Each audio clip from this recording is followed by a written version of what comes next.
Hello everyone, welcome back to our YouTube channel. आप सभी का रुद्र नर्सिंग एक्सप्रेस में हार्दिक स्वागत है। आज का हमारा इंपॉर्टेंट टॉपिक ओबीजी के अंतर्गत आज हम लोग प्रेगनेंसी और लेबर से संबंधित कुछ इंपॉर्टेंट टेक्निकल टर्म्स के बारे में डिस्कशन करेंगे। मेरी वीडियो की खासियत आपको यहाँ पे हिंदी प्लस इंग्लिश दोनों में ही रिटन नोट्स प्रोवाइड किए जाते हैं। यदि आप इस चैनल पर पहली बार विजिट किए हैं, चैनल को एक बार एनालाइज जरूर करें। यदि मेरे द्वारा बनाए गए कंटेंट आपके लिए हेल्पफुल होते हैं तो प्लीज़ चैनल को सब्सक्राइब जरूर कर लें और साथ में नोटिफिकेशन बेल को दबा के ऑल पे क्लिक कर लें ताकि आप सभी को हमारे नर्सिंग से रिलेटेड वीडियो का नोटिफिकेशन सबसे पहले मिल सके। यदि आप इस वीडियो का पीडीएफ डाउनलोड करना चाहते हैं तो आप हमें टेलीग्राम पर ज्वाइन कर लें। टेलीग्राम लिंक मैंने डिस्क्रिप्शन बॉक्स में दे दिया है। तो चलिए टॉपिक को स्टार्ट करते हैं। तो सबसे पहला हमारा टर्म आता है ग्रेविडा। ग्रेविडा क्या होता है?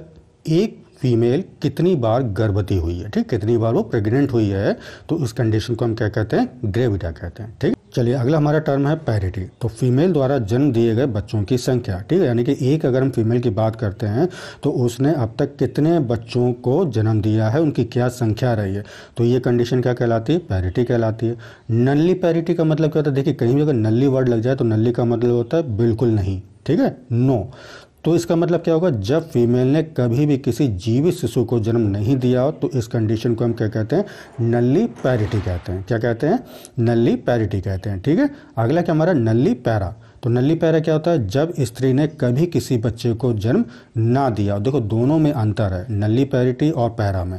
देखिए पैरिटी और पैरा में अंतर ये है, पैरिटी में अगर हम बात करते हैं वहाँ पे जीवित शिशु को, ठीक है, जबकि यहाँ पे जीवित शिशु की बात ही नहीं हो रही, कोई बच्चा जन्म ही नहीं लिया उसने, ठीक है। तो जब स्त्री ने कभी किसी बच्चे को जन्म ना दिया हो तो ये कंडीशन क्या कहलाती है? हमारी नल्ली पैरा कहलाता है, राइट।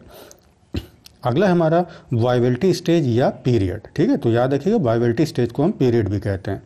तो इसको हिंदी में हम लोग कहते हैं व्यवहार्यता। ठीक है, तो वह अवस्था है जब भ्रूण स्वतंत्र रूप से जीवित रह सकता है। ठीक है, भारत में व्यवहार्यता की जो अवधि है गर्भकालीन आयु के 28 सप्ताह के बाद मानी जाती है। ठीक है, यानी कि 28 सप्ताह का अगर एम्ब्रियो हो जाता है तो उसमें जो है जीवन की जो संभावना है, ठीक है, वो बहुत ज़्यादा प्रबल हो जाती है।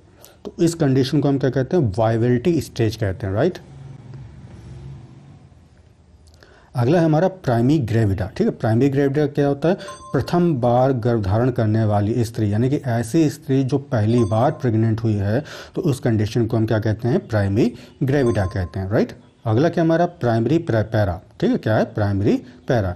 स्त्री जिसने प्रथम शिशु को जन्म दिया, यानी कि ऐसी कोई प्रेग्नेंट महिला जिसने पहली बार जो है बच्चे को जन्म दिया है, वो कंडीशन क्या कहलाती है? हमारी प्राइमरी पैरा कहलाती है, राइट। अगला हमारा प्राइमरी पैरिटी। ठीक है, यह प्रथम शिशु के जन्म देने की अवस्था है। ठीक है, यह प्रथम शिशु के जन्म देने की जो अवस्था होती है उस कंडीशन को हम क्या कहते हैं? प्राइमरी पैरिटी कहते हैं, राइट।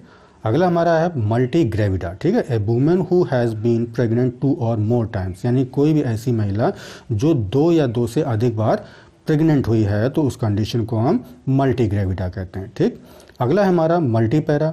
मल्टी पैरा का मतलब क्या था? पैरा शब्द का तात्पर्य जन्म से है, ठीक है, अर्थात एक से अधिक बार जीवित बच्चों को जन्म देना, उसको क्या कहते हैं हम लोग? मल्टी पैरा कहते हैं। मल्टी मतलब क्या होता है? एक से अधिक, और पैरा का मतलब जीवित बच्चों को जन्म देना। ठीक है, तो एक से अधिक बार जीवित बच्चों को जन्म देना, वो कंडीशन हमारी क्या कहलाती है? मल्टी पैरा कहलाती है, राइट। अगला हमारा पर्ट्यूरेशन। पर्ट्यूरेशन क्या होती है? ये लेबर प्रोसेस होती है, ठीक है, यानी कि प्रसव क्रिया को हम क्या कहते हैं? पर्ट्यूरेशन कहते हैं। ठीक है, यानी कि बच्चे के जन्म देने की जो प्रोसेस होती है वो पर्ट्यूरेशन कहलाती है। अगला हमारा पर्ट्यूरेंट। ठीक है, स्त्री जो प्रसव से गुजर रही हो, भाई पर्ट्यूरेशन से ही तो बना है पर्ट्यूरेंट। ठीक है, तो पर्ट्यूरेंट क्या होता है? ऐसी स्त्री जो लेबर प्रोसेस से गुजर रही होती है उसको हम पर्ट्यूरेंट कहते हैं। क्लियर। अगला हमारा पिरपीरा।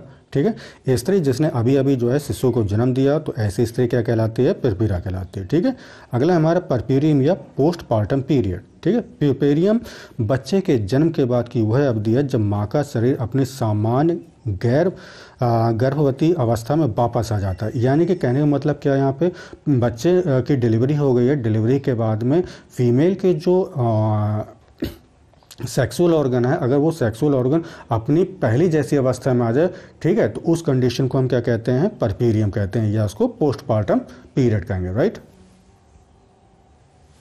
आशा करता हूँ टॉपिक आपको अच्छी तरह समझ में आ गया होगा। टॉपिक कैसा लगा कमेंट करके ज़रूर बताएं। यदि आपको ये वीडियो अच्छा लगा तो उसे लाइक करें और अपने दोस्तों के साथ में ज़्यादा से ज़्यादा से शेयर करें। तो तब तक के लिए अपना ख्याल रखें। Take care and bye bye. Thank you so much.